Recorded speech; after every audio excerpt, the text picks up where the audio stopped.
Hello, I'm Bookface, and here's a video that was a lot more work than usual for a number of reasons, which I'm going to go into, hopefully not in a way that sounds like I'm making excuses or simply complaining. Just an FYI, I guess. Now, mythology is already a topic I approach very differently compared to cryptids or medieval stuff or aliens, because with mythology, it generally involves an entire culture, and the mythology itself can be very reflective of the culture, which could mean if you say something rude about a mythological figure, you could be insulting an entire aspect of another culture unintentionally. So with that, and not wanting to diss an entire people group, I'm a lot more thoughtful in writing my scripts. Now with this one, I felt the need to be particularly thoughtful for the same reason that I chose it, being that Africa's kind of had a rough go in history, and I obviously don't need to go into the many reasons why, though I think I mentioned a few of them in my video on voodoo myth, and also a bit in my video on zombies. But needless to say, I need to just stop talking around stuff. A lot of issues with racism, colonialism, slavery, all adding up to African people, wherever they may be, getting a real rough go. And that also translates into mythology, because a lot of it's lost. The bits of African myth and folklore I can get are really cool and unique, because, you know, it's an entire continent's worth of culture and myth and peoples. But because a lot of mostly European groups decided, hey, we're better, be like us, a lot of that just kind of got erased. Sometimes it was through rude ways, and sometimes it was through very violent ways. With some people groups and cultures having a much harder time sharing their culture, and other cultures and people group being completely wiped out. And this is why I don't plan on doing a history series. History is very important. It can be real upsetting. Dogs, stop barking. In my personal myth scope of research, I've noticed that in a lot of things on mythology, whether they be creepers, whether they be creatures or deities or whatever, instead of naming the different people groups, the Dahomey, Yoruba, Zulu, instead it usually just goes African and lumps them all together. And I think that's because of the individual people groups, there probably isn't as much left behind as in many other cultures. And so the collective of all the myth and stuff in Africa that is fairly well known and documented. Basically, the different people groups don't have as much in their individual cultures because a lot of it was probably erased from history, and so they just decide to put all the things in Africa together. Same thing can be said of a lot of Native American groups. A lot of times it'll be a Native American section in the mythology books, even though there were hundreds of Native American tribes, and they all had very unique cultures. Some of them definitely had similarities, but there's a lot. It's like an alien coming to Earth and saying, "What is the human language?" And we're like, we've got a lot of them. They're like, how to speak human? Okay, that was my serious talk, which ended up going from a well-written, air quotes, well-written intro to a rambling kind of rant that I'm probably going to have to edit around just so it's coherent.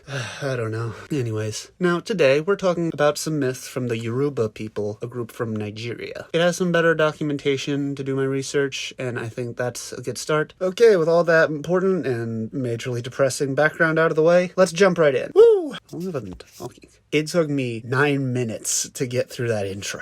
Jeez. Little context in the final cut. First up, we have Eshu, which, despite my academic curiosity and cultural respect, always makes my brain enter dumb guy mode and go, God, I'm sneeze nose.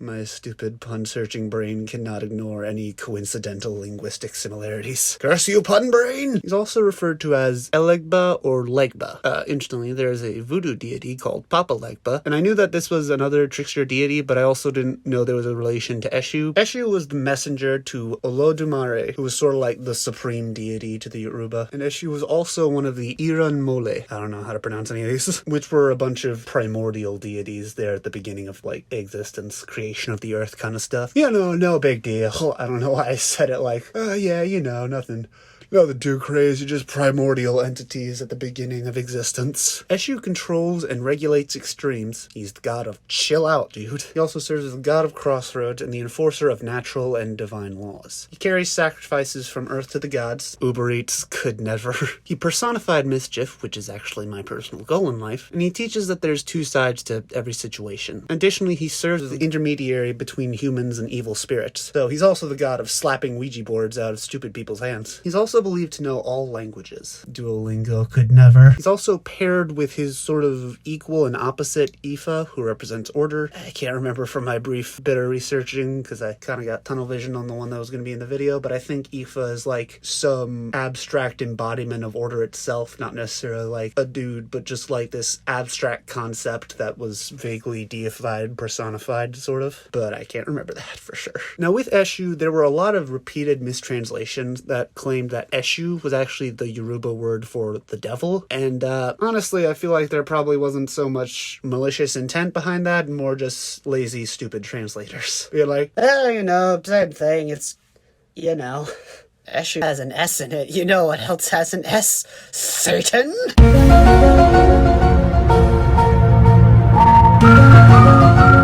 Entire boardroom gasps, horrified. Next we have Ocean, and I know what you're thinking, because I thought the same thing many times. No, she is not the goddess of the ocean. Coincidental linguistic similarity strikes again. Ocean was the goddess of love, beauty, intimacy, femininity, fertility, freshwater, wealth, diplomacy, and the ocean river. She's also believed to have connections to divination and destiny. She was a very popular deity in the Yoruba pantheon, and there was actually a real documented person named Ocean who was deified after her death. And I'm not sure if that means she became this goddess after her death, or if she became part of some larger abstract deified force that was already there and was just sort of merged with that. Mythology is confusing, but she was also one of the Iranmole, and actually the only female one. And considering that a primordial spirit, I guess that means that of the two options I gave, it would be the latter one, since I'd assume there wasn't just some lady hanging out in the primordial soup as the Iranmole created everything, and they're just like, hey, what are you doing here? Just hanging in the abyss. It's up to you. She's also associated with the colors white, yellow, gold, and coral. Okay, so we have an interesting story with Ocean that takes two routes. So being one of the Iranmole, she helped to create the world. But basically, she ended up getting ignored by the other primordial beings in making the world. And then there are one of two things that happened, which is to say that there are two versions to this story, because a single canon route in mythology is not existent. Every mythology deviates in a bunch of different ways. So in version A, Ocean and all the female spirits, which I guess there are other non-primordial spirits at the time, tried to make the world, but they failed because they didn't have a man's help. Oh god. Wow, that's... Oh, no. Version B, however, had all the male spirits trying to make the world, and specifically trying to not add any female influence. And this made that world fail completely. It's believed that the second version is the one that fits better with the original context of Yoruba tradition, because Yoruba beliefs tend to put a lot of importance in feminine power. And I mean, considering Ocean is a primordial being, and one of her aspects is simply embodying being a woman, I think they placed a lot of importance on women in general. Who would win all the primordial elements at the beginning of the universe? Woman. The answer may surprise you. It's thought that the first version of the story was sort of added in later on as a version influenced by the presence of Abrahamic religions, many of which end up resulting in a lot of dudes saying that, hey, we're better than women. And that sort of bled into the myth. Get your nasty misogyny out of this fascinating culture. Get it out of here, nasty. Don't make me get the broom. Back! This is why we can't have nice things. Lastly, we have Ayah, who is the goddess of air. She lived in the forest in the Eye of Tornado. Now, is this like an either-or kind of situation, or does she only live in the very specific forest tornado? I just like to imagine there's just this one lone tornado that moves throughout the forest, and people are like,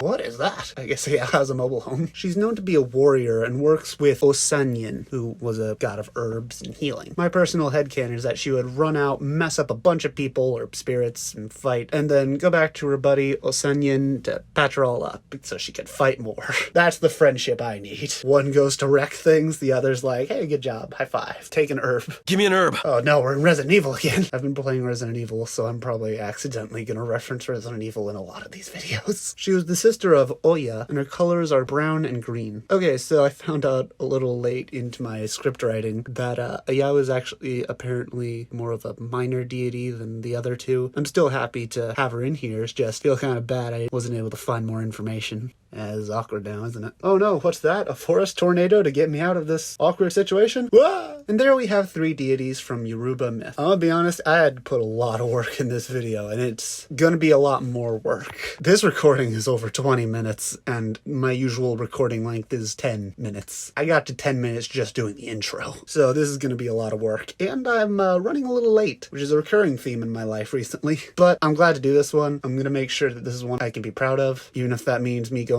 to a lot of extra work. I plan on doing more videos on African myths in the future. I mentioned some of the other ones I'd thought about before. Zulu myth, Dahomey. What was the other one? I had done a lot of research on the mythology that has the Epic of Mwindo. I can't remember the name of it. And the only reason I didn't go with that one is because I think the Mwindo Epic is one of the only sources we have for that mythology, so I'd kind of have to be a little creative in how I presented it. If you like this video, please leave a thumbs up, comment down below, and subscribe, and I will see you next time. Bye!